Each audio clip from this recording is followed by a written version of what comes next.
নমস্কার বন্ধুরা, আজ চলে এসেছি নতুন একটি ভ্লগ ভিডিও নিয়ে। আজ আমি কিছু প্লাস্টিকের জিনিসপত্র কিনেছি, ওটাই আমি আপনাদের সাথে শেয়ার করছি। আমার কিছু বাড়ির জন্য দরকার ছিল এই জিনিসপত্রগুলো।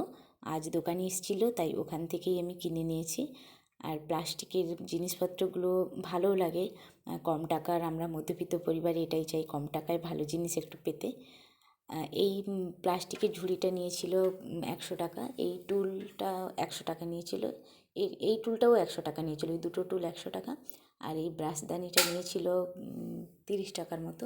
আর সব কিছু আমি একটু ধুয়ে মুছে নিয়েছিলাম। আর এই ডোর ম্যাটটা নিয়েছিল 50 টাকা। আর সাথে একটা বালতি ছিল, ওটাও 50 টাকা নিয়েছিল। আর সেই জিনিসপত্রগুলো আমি রেখেছি। আর আমি এতটাই লম্বা যে আমার ওই হাত পায় না, বিছানার উপর দাঁড়িয়েও হাত পায় না, তাই ওটার জন্যই আমি ওই টুলটা, লম্বা বড় যে টুলটা, ওটাই আমি নিয়েছি।